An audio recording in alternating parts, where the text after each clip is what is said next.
அன்புக்குரிய சகோதர சகோதரிகளே, மாதா தொலைக்காட்சி நேயர்களே, உங்கள் அனைவருக்கும் எங்களுடைய ஜபங்களையும் வாழ்த்துக்களையும் தெரிவித்துக் கொள்கிறோம். எப்படி இருக்கீங்க? நல்லா இருக்கீங்களா? குடும்பத்தை குறித்து தான் பல வாரங்களாக தியானித்துக் கொண்டிருக்கிறோம். கடந்த வாரம் ஓசேயா இறைவாக்கினரை குறித்து தியானிக்க ஆரம்பித்தோம். குடும்பம், திருமணம் என்பது அது ஒரு கவனன்ட், நாட் எ கான்ட்ராக்ட் என்று பார்த்தோம். ஓசேயா 1:2 தான் வாசித்தோம். ஓசேயா என்கிறவர் இறைவாக்கினர். அவர் ஒரு விபச்சார பெண்ணை போய் திருமணம் செய்து கொள், a sexually promiscuous woman, completely indulged in illicit sexual affairs. கண்ணாபுரன் தாறுமாறா விபச்சாரம் செய்து வாழ்ந்த ஒரு பெண்ணை திருமணம் செய்ய சொல்றாரு. ஒரு நல்ல ஒரு நீதி உள்ள அன்புள்ள ஒரு இறைவாக்கினர். அப்போ போய் விபச்சாரம், குழந்தை பிறக்குது, அப்புறம் ஓடி போயிடுறா. திரும்பி போய் பணம் கொடுத்து வாங்கிட்டு வந்து பர்ச்சேஸ் பண்ணி திரும்பி அந்த பெண்ணோட வாழ்றாங்க. பல அவமானங்கள் இந்த கணவனுக்கு இருந்தாலும் அந்த பெண்ணை மன்னித்து அன்பு செய்கிறதாக ஓசேயா இறைவாக்கினர் புத்தகத்தை வாசிக்கிறோம். அது இஸ்ரவேலுடைய வாழ்க்கையை, பின்னணியை வெளிப்படுத்தக்கூடியது. இந்த இறைவாக்கினர் ஓசேயா தன் வாழ்க்கையில் நடக்கக்கூடிய அவமானம், வேதனை, துன்பங்கள் வழியாக கடவுளுடைய செய்தியை இஸ்ரேல் யூதா மக்களுக்கு வெளிப்படுத்துகிறார். அப்போ அதில் என்ன நம்ம நிறைவு செய்தோம், என்ன கண்டுபிடித்தோம் என்றால், மனுஷங்களுடைய பாவங்களை காட்டிலும் கடவுளுடைய அன்பு பெரியது. God's love transcends the weakness of human being. அதிலிருந்து நம்ம இன்னொரு பகுதிக்கு நாம் ஆழமாய் செல்ல போகிறோம். இது மிக முக்கியமான பகுதி. அன்புக்குரிய சகோதர சகோதரிகளே, திருமணம் என்பது எவ்வளவு முக்கியம் அப்படிங்கிறத நாம் பார்க்கிறோம். ஓசேயா கடவுள் சொன்னபடி ஒரு விபச்சார பெண்ணோட திருமணம் செய்து கொண்டார். அவருக்கு 3 குழந்தைகள் பிறந்தன.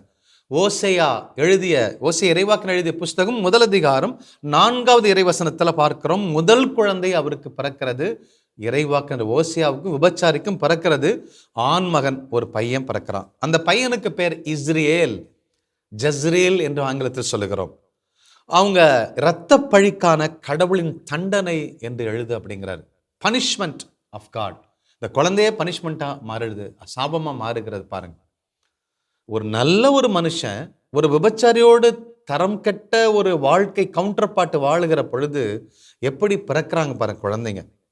2வதாக ஓசேயா 1:6 வாசிக்கிறோம். அவங்களுக்கு ஒரு பெண் குழந்தை பிறக்கிறது. இந்த பெண் குழந்தைக்கு பேரு லோருகாமா. லோருகாமா அப்படின்னு சொன்னா, இனி கருணை காட்ட மாட்டேன், நோ மெர்சி, நோ கிரேஸ். அவங்களுக்கு கருணை, மன்னிப்பு கிடையாது என்று எழுது அப்படிங்கிறாங்க. கருணை, கடவுளுடைய கருணை, மன்னிப்பு இல்லைன்னா அந்த குடும்பம் வாழ முடியுங்களா? அப்படி ஒரு பொல்லாப்பு நிறைந்த குழந்தையாக, வேதனைகளை வாழ்நாள் முழுவதும் தரிப்பிக்கிற குழந்தையாக அது வாழப்போகிறது. 3வது பார்த்தீங்கன்னா, மகன், திரும்பின ஒரு பையன் பிறக்கிறான். லோ அம்மீன்னு எழுது அப்படிங்கிறார் கடவுள். நீங்கள் என் மக்கள் அல்ல, நான் உன் கடவுள் அல்லையா? Complete separation between God and children of God. எனக்கு உனக்கும் உறவு இல்லப்பா அப்படின்னு எழுது அப்படிங்கிற. கடவுளை முற்றிலுமாய் அற்று போய் கடவுளை விட்டு ஓடி அவன் வாழ போறான். கடவுள் பக்கம் திரும்பவே மாட்டான். அப்பேற்பட்ட ஒரு குழந்தைங்க. இப்பேற்பட்ட குழந்தைகள் நமக்கு தேவையா? அப்போ நாம் ஒரு ஆழமான ஒரு சத்தியத்தை புரிந்து கொள்ள வேண்டும். ஒரு கணவன் மனைவி திருமணத்துக்கு வராங்க. அப்போ அங்கே என்ன நடக்கிறது? அவர்கள் இயற்கையாகவே உடலுறவு கொள்கிற பொழுது என்ன நடக்கின்றது? The source of seed is man. கணவன் தான் அந்த விதைக்கு ஆதாரம், உச்சம். அத்தனை கணவன் தான் the source of குழந்தையினுடைய விதை, விந்து, ஸ்பெர்ம் என்று சொல்லுகிறோமே. The source of seed is man, கணவன். ஏன்னா இந்த உலகத்திலே கடவுள் கொடுக்கிற மிகப்பெரிய ஒரு ஹானர் அப்படின்னா அப்பா அம்மா, கணவன் மனைவி என்கிற அந்தஸ்து. The male, the பெண் என்பவள் யாரு? The male is the host of the sperm. கணவனிடமிருந்து வரக்கூடிய அந்த விந்தை பெற்றுக்கொள்கிற, அதுக்கு ஆற்றலை கொடுக்கக்கூடிய ஒரு மனுஷிதான் பெண்ணு, மனைவி. அன்புக்குரிய சகோதர சகோதரிகளே, man is the source of human life. இந்த உலகத்துல 2 ஒரு ஆணுதான் படைச்சாரு. அந்த ஆணுதான் அத்தனை உயிர்களுக்கும் ஆதாரம். He is the source. The man is the source of human life. அப்போ the woman is the incubator of life. அந்த விதைக்கு விந்து அந்த பெண்ணினுடைய கர்ப்பப்பையில் இருக்கக்கூடிய பல முட்டைகள்ல ஒரு முட்டை தான் அந்த விந்தோட, ஸ்பெர்மோட இணைந்து குழந்தைகளை உருவாக்குறது தான் கடவுள் வைத்திருக்கிற மிகப்பெரிய ஒரு கிஃப்ட், ஆசீர்வாதம். அந்த குழந்தை எப்படி இருக்குன்னு கர்ப்பப்பையில முடிவெடுக்கப்படுகிறது. It is the woman who gives life to the seed. என்னதான் சீடு வந்தாலும் அந்த விதைக்கு லைஃப் கொடுக்கிறது அந்த பெண்ணானவள். அதனால்தான் 1 கொரிந்தியர் 11:12 பவுல் சொல்றாரு, கடவுளோடு இணைந்த நிலையில் ஆணிடமிருந்து பெண் வந்தா, பெண்ணிடமிருந்து மற்ற ஆண்கள் பெண்கள்லாம் வராங்க, ஆணுக்காக பெண் படைக்கப்பட்டால் பெண்ணுக்காக ஆண் படைக்கப்படவில்லை எல்லாம் சொல்லிவிட்டு அவர் சொல்லுவாரு, ஆண் இல்லாமல் பெண் இல்லை, பெண் இல்லாமல் ஆண் இல்லை. அன்புக்குரிய சகோதர சகோதரிகளே, அப்போ இப்ப பாருங்க, இந்த விதைக்கு ஆதாரம் ஆணு, அந்த விதைக்கு கருமுட்டையோட சேர்ந்து குழந்தைகளை உருவாக்குவது பெண்ணு. இந்த இரண்டும் எவ்வளவு முக்கியமான பாத்திரத்தை வகிக்கின்றார்கள் ப்ரொடக்ஷன், ப்ரோக்ரியேஷன்ஸ். அப்போ கடவுளுடைய திட்டத்தில் இந்த கணவனும் மனைவியும் அவ்வளவு முக்கியமான ஒரு பகுதியை வகிக்கிறார்கள் ஆண்கள் பெண்கள், கணவனும் மனைவியும். எபிரேயருக்கு எழுதிய நிருபம் 13வது அதிகாரம் 4வது இறைவசனம் இப்படி சொல்லுகிறது, படுக்கை அறை, திருமணத்தை மிக உயர்வாக கருதுங்கள், படுக்கை அறைய மாசுபடுத்தாதீங்க, திருமணத்தை உயர்வாக மதிங்கப்பா, அது it has to be honoured more then anything. அப்போ அவ்வளவு பரிசுத்தமான ஒரு இடம். ஆலயத்தில் பார்த்தீங்கன்னா நற்கருணையை விட, நற்கருணை முக்கியம்தான், அதை விட ஒரு ஆலயத்துக்கு நற்கருணை கூட நம்ம பெரிய வழனைக்கு எடுத்துருவோம். ஆனால் நற்கருணை விட ஒரு ஆலயத்தில் மிக முக்கியமானது பலிபீடம், த சாக்ரிஃபிஷியல் ஆல்டர் ஆஃப் ஜீசஸ். அப்போ இந்த பலிபீடம் என்பது ஆண்டவர் இயேசு கிறிஸ்து நம்முடைய பாவங்களுக்காக மரித்தார், ஒரு முறை மரித்தார், டெய்லி சாக வேண்டியதில்லை நம்முடைய பாவத்திற்காக. பாவம் அவ்வளவு பெரிய விஷயம் இல்லை கடவுளுக்கு. அப்போ அன்றைக்கு மரித்ததை நினைவு கூர்ந்து ஒப்பு கொடுக்கிற பலிதான் குருவானவரும் ஆண்டவர் இயேசு கிறிஸ்து மக்களும் சேர்ந்து ஒப்பு கொடுக்கிற பலி, அந்த பலி பீடம், ஆண்டவர் இயேசு கிறிஸ்து உயிரோட வரக்கூடிய பீடம். அந்த பீடத்துக்கு ஈக்குவலா தான் பவுல் சொல்றாரு, படுக்கை அறை, ஒவ்வொரு ரூம்லையும் கணவன் மனைவி வாழக்கூடிய அந்த படுக்கை அறை என்பது அது ஒரு சாக்ரிஃபிஷியல் ஆல்டர் அப்படிங்கிறார், அது ஒரு பலிபீடம் என்கிறார். கடவுள் எப்படி தன்னுடைய உடல், ஆவி, ஆத்மா அத்தனையும் நம்முடைய மீட்புக்காக கொடுத்தாரோ, அதே போல திருமணத்தில் ஒரு கணவன் மனைவி இணைந்து வாழ்கிற பொழுது தன்னுடைய உடல், ஆவி, ஆத்மா அத்தனையும் இணைகிறார்கள். அப்பொழுதுதான் குழந்தை உருவாகிறது. அப்போ இது ஒரு பரிசுத்தமான ஒரு பலிபீடம். திருமண ஒரு வீட்டுடைய படுக்கை என்பது பரிசுத்தமான ஒரு பலிபீடம்.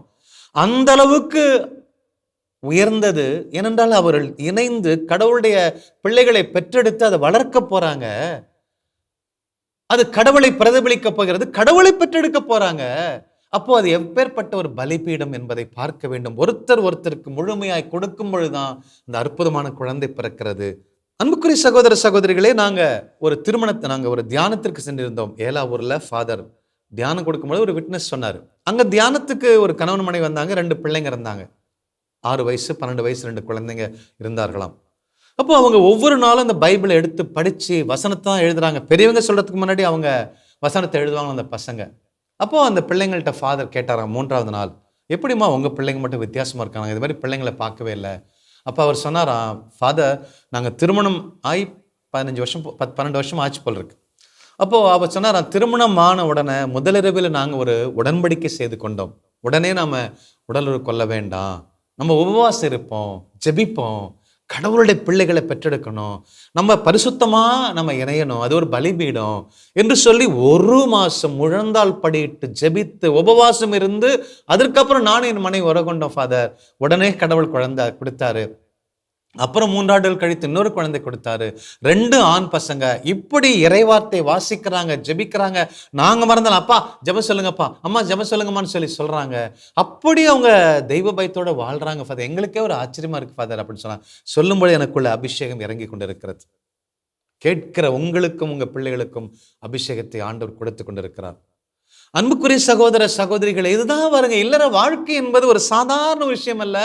ஒரு டிரைவிங் லைசன்ஸ் கொடுக்கிற இம்பார்ட்டன்ஸ் திருமணத்துக்கு கொடுக்கறதுல, ஒரு மனைவியை கணவனை தேர்ந்தெடுப்பதில் அந்த முக்கியத்துவம் கொடுக்கறதே இல்லை பாருங்க. ஜஸ்ட் லைக் தட், லவ் பண்றோம், போறோம், அங்கே ரோட்டில் சந்தித்தோம், ஒரு டீ கடையில் அவர் டீ வாங்கி கொடுத்தாரு, ஒரு பார்வை பார்த்தாரு, ஹோட்டலில் எனக்கு காஃபி வாங்கி கொடுத்தாரு, காலேஜில் அவர் தான் என்னை மதிப்பார், பேசுவார், இதெல்லாம் சொல்லிட்டு காதலில் விழுந்துடுறோம். அன்புக்குரிய சகோதர சகோதரிகளே, ஒரு ஆண், the source of seed is man. அவனுடைய ஸ்பெர்ம், அவனுடைய விந்து ஒரு இடத்துக்கு போகுதுன்னு என்று சொன்னால் அந்த கர்ப்பப்பை பரிசுத்தமானதா இருக்க வேண்டும், அந்த பெண் பரிசுத்தமானவளா இருக்க வேண்டும். அப்படி இருக்கும் பொழுதுதான் அந்த குழந்தைகள் அற்புதமா வரும். அருமையான விதைகளை எடுத்து பன்றிக்கு விதைக்க முடியாது, சேத்தில் விதைக்க முடியாது. ஓசையா அப்படிதான் விதைத்தார். விபச்சாரிடம் விதைத்தார், அத்தனையும் மோசமான பிள்ளைகளாய் பிறந்தது. கடவுளுடைய பிள்ளைகளை பாதுகாக்க வேண்டிய கர்ப்பப்பை அது ஒரு பேழை. அன்னை மரியாருடைய கர்ப்பப்பை போலதான் ஒவ்வொரு பெண்களுடைய கர்ப்பப்பைங்க. அதுல யாரோ ஒரு திருடன் மல்ல மாறி முடிச்சவைக்கு கடவுளை பற்றி அறியாதவன், கடவுளுடைய சித்தம் என்றால் என்னன்னு தெரியாதவனோட திருமணம் வாழ்ந்து அவனுடைய விதைய நம்மளுடைய வயிற்றுல சுமக்கிற அளவுக்கு கிறிஸ்தவ பெண்கள் மேலோங்கி வந்திருக்கிறோமே, இது நல்லதா? இது நேர்மையானதா? இது நல்ல வாழ்க்கை கொடுக்குமா? அப்படி வாழ்ந்தால் லோருகாமா தான் பிறப்பான்.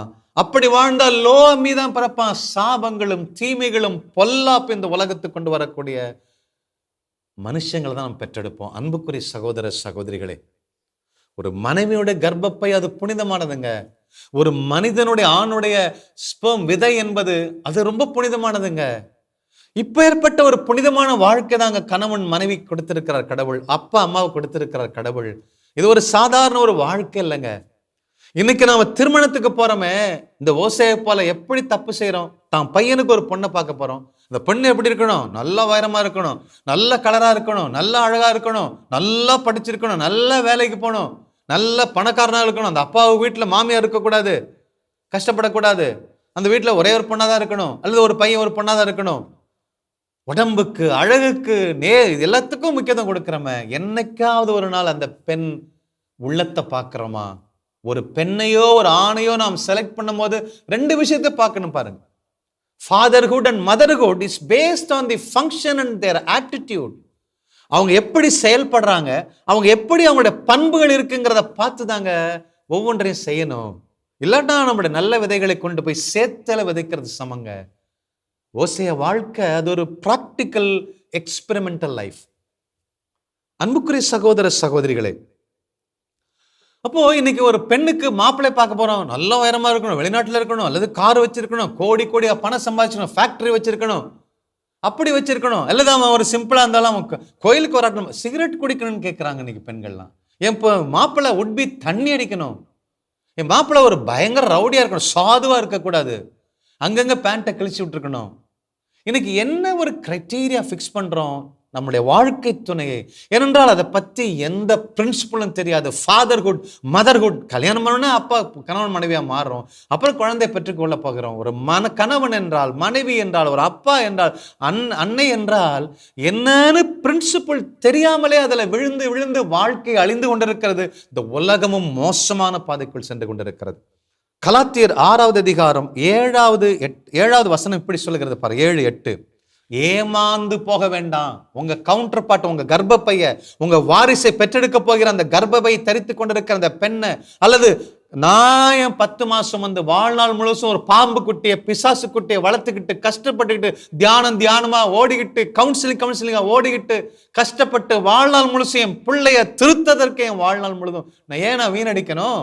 திருமணத்தின் போது ஒழுங்கா உட்கார்ந்து ஜெபித்து கடவுள் கொடுக்கக்கூடிய அந்த துணையை, கடவுள் கொடுக்கக்கூடிய மனைவியை திருமணம் செய்த அந்த பிரச்சனை இல்லையே.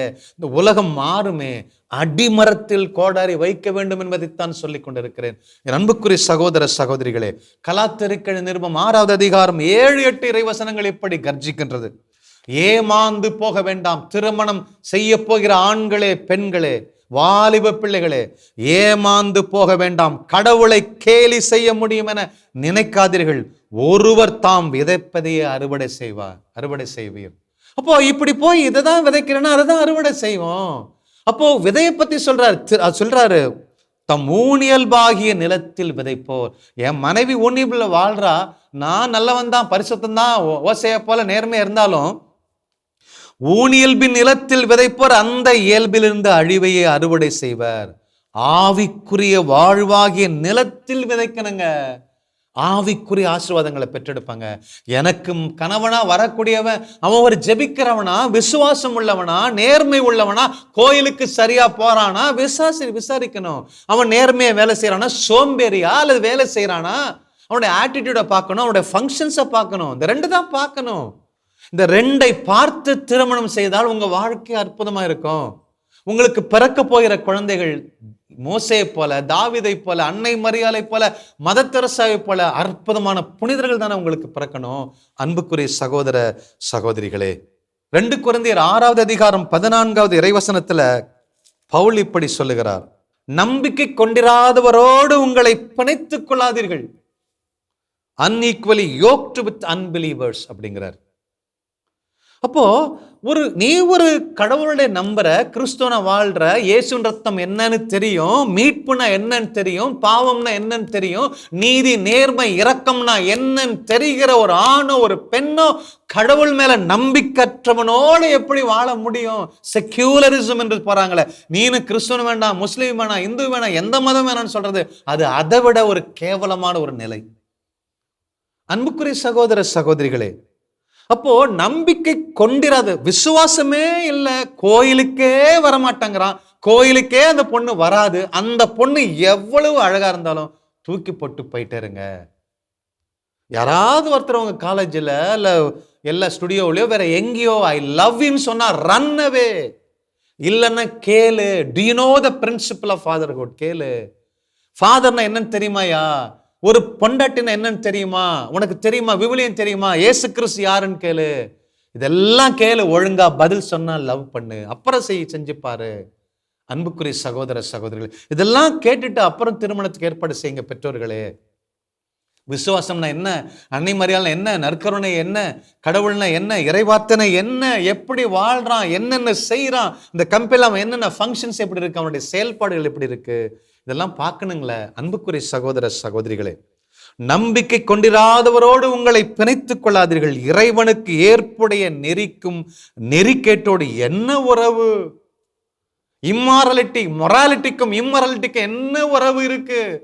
இருளுக்கும் வெளிச்சத்துக்கும் என்ன சம்பந்தம்? கடவுளுடைய பிள்ளைகளுக்கும் வேசித்தன பிள்ளைகளுக்கு என்ன சம்பந்தம் சொல்லி தொடர்ந்து அவர் சொல்றாரு. 2 கொரிந்தியர் எழுதிய நிருபம் 6வது அதிகாரம் 14, 15 இறைவசனங்கள். பெண்ணினுடைய கர்ப்பப்பையில் தான் குழந்தை உயிர் பெறுகிறது இல்லைங்களா?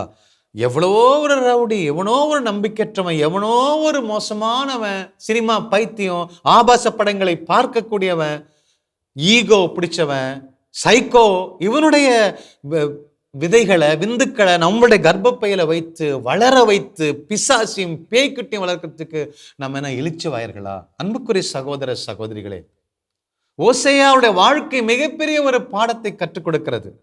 என்னதான் நான் ஒரு தீர்க்கதரிசி, நேர்மையானவன், பயங்கரமான வந்தாலும் நான் போய் ஒரு அழகுக்கோ ஏதோ ஒன்றுக்கு நான் விழுந்துட்டேன்னா ரொம்ப மோசமானது. எங்களுக்கு என்னுடைய சகோதரர் பிரதன்லா கிறிஸ்டபர், அவருடைய மூத்த பொண்ணுக்கு திருமணம் ஏற்பாடு நடந்து கொண்டிருந்தது. வாழ்க்கையில் நடக்கிறத சொல்றேன். என் மனைவியின் அண்ணன் வீட்டில் மோனிஷா இமாக்குலேட் அவருடைய பெயர். அவளுக்காக மாப்பிள்ளை பார்த்து கொண்டிருந்தோம். எவ்வளோ பார்த்தோம், பிடிக்கல என்று தள்ளி கொண்டே இருந்தது. கடவுள்கிட்ட ஜெபித்தோம். இறுதியாக கிறிஸ்டவர் பிரமோதன் சொல்லி அண்ணநகரில் இருக்கிறாரு. அப்போ அந்த மாப்பிள்ளைகிட்ட நாங்கள் சொல்லும் பொழுது அவர் சொல்றாரு அவங்க அப்பா அம்மாட்ட, எனக்கு மற்றதெல்லாம் இல்லை, கடவுள் கோயிலுக்கு போறாளா, விசுவாசம் இருக்கா, அதான் அந்த ஒரே ஒரு பாயிண்ட் அவர் கேட்டது.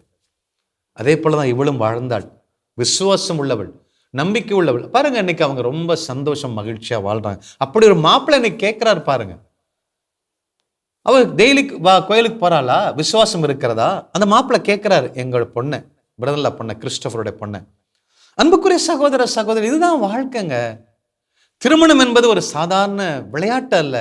ஏதோ ஒன்று வாழ்ந்துட்டு போவோம் இல்லை. குழந்தை இருந்தாலும் சரி இல்லாவிட்டாலும் ஒவ்வொரு ஆணும் பெண்ணும் கடவுளுடைய representation. We are representing God's wisdom. We are representing God's love. We are representing the God's authority to the world. God bless. கிறிஸ்து இயேசுவில் அன்புக்குரியவர்களே, நாம் ஒவ்வொருவரும் எவ்வளவு ஒரு மேன்மையான பணிக்காக நாம் அழைக்கப்பட்டிருக்கிறோம். எவ்வளவு ஒரு டிக்னிஃபைடு ஸ்டேட்டஸ் நம்மளுடையது.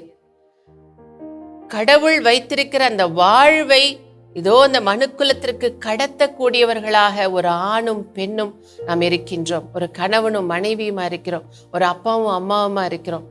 ஆனால் இதையெல்லாம் புரிந்து கொள்ளாம வெறும் இந்த ஊனியல்பாகிய நிலத்திலே விதைத்து விதைத்து சாபங்களையும் கண்ணீரையும் துக்கத்தையும் அல்லவா நாம் கொடுத்து கொண்டிருக்கிறோம். அதையல்லவா நாம் பெருக செய்து கொண்டிருக்கிறோம். இந்த நாளிலே நாம் ஒவ்வொருவரும் மனம் வருந்தி ஆண்டவருடைய பாதத்திலே சரணடைவோம். வாருங்கள், குடும்பமாய், ஆணாய், பெண்ணாய், தகப்பனாய், இதோ நீங்க இந்த நாள்ல முழந்தாள் படியிட்டு ஜெபிங்க. இப்ப முடியலனாலும் யூடியூப்ல போட்டு குடும்பமாய் உட்கார்ந்து முழந்தாள் படியிட்டு கதறி ஆண்டவருடைய இரக்கத்திற்காக ஜெபியுங்க. ஆண்டவருடைய ஆசீர்வாதமாய் கடவுள் வைத்திருக்கிற ஆசியை கடத்துகிறவர்களாக, இந்த உலகத்துக்கு சந்ததிக்கு கடத்துகிறவர்களாக நாம் இருக்க நாம் அழைக்கப்பட்டிருக்கும் பொழுது இதோ அந்த வாழ்வை அழித்து கொண்டிருக்கின்றோம். நம்முடைய கர்ப்ப பைகள் எதை பெற்றெடுத்து கொண்டிருக்கின்றன? இதோ அந்த விதை எதை கடத்தி கொண்டிருக்கின்றது? ஒரு நிமிஷம் யோசிச்சு பார்ப்போம்.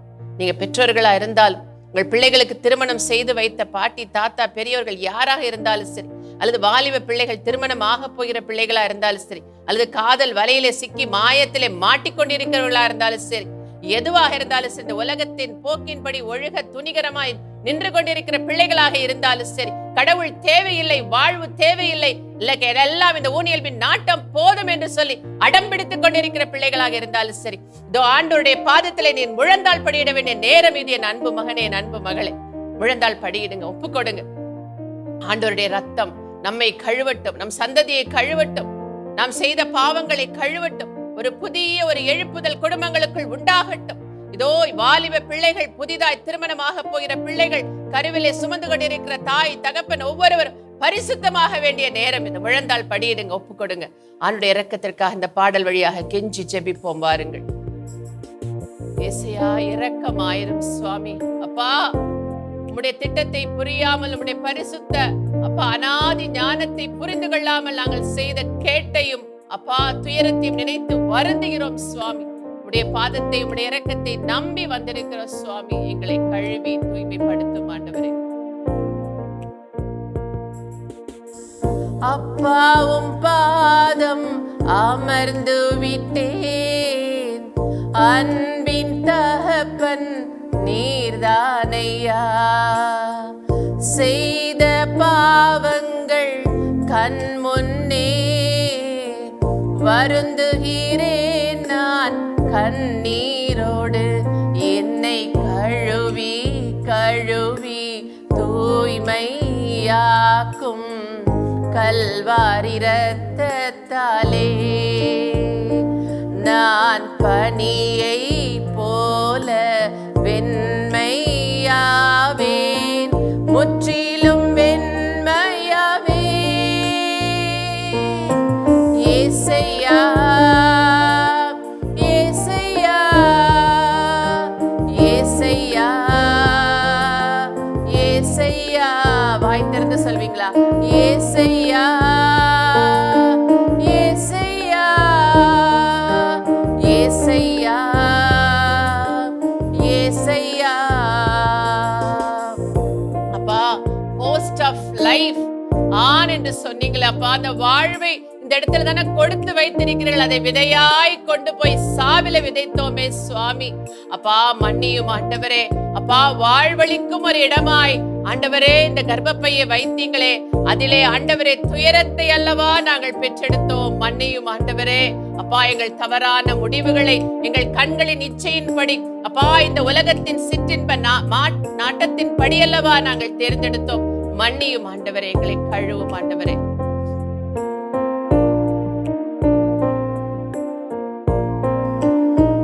துணிகரமாய் நான் தவறு செய்தேன், துணிந்து பாவம் செய்தேன்.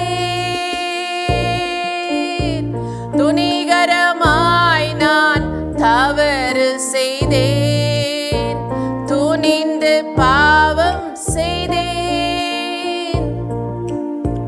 நோக்கி பார்க்க பலன் இல்லையே, நோக்கி பார்க்க பலன் இல்லையே.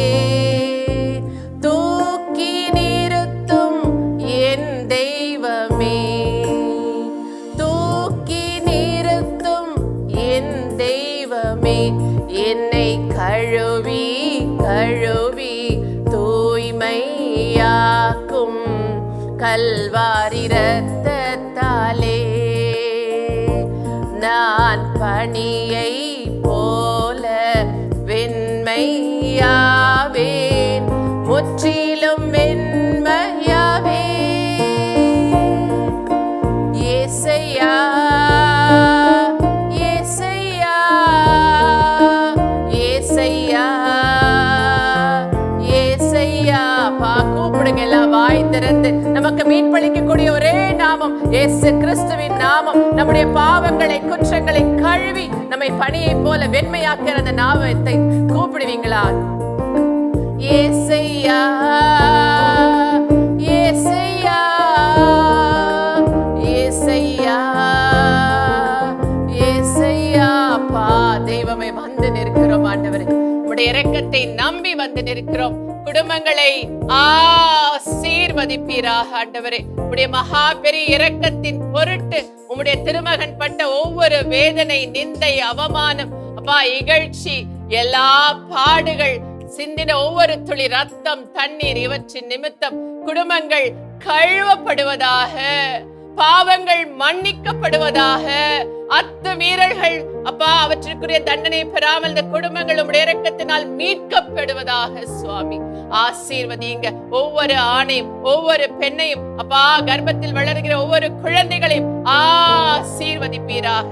ஆசீர்வாதமான சந்ததிகள் ஒவ்வொரு இடத்திலும் ஒவ்வொரு குடும்பத்திலும் பலுகி பெருகுவார்களாக. எங்கள் ஆண்டவர் இயேசு கிறிஸ்துவின் நாமத்தில் ஜெபிக்கிறோம் எங்கள் ஜீவனுள்ள நல்ல பிதாவே. ஆமேன், ஆமேன். அன்புக்குரியவர்களே, ஆண்டவராக இயேசு கிறிஸ்துவின் மீது முழுமையான நம்பிக்கை கொள்வோம், நிறை வாழ்வை பெற்றுக்கொள்வோம். God bless you. இயேசுவுக்கே புகழ், மரியே வாழ்க.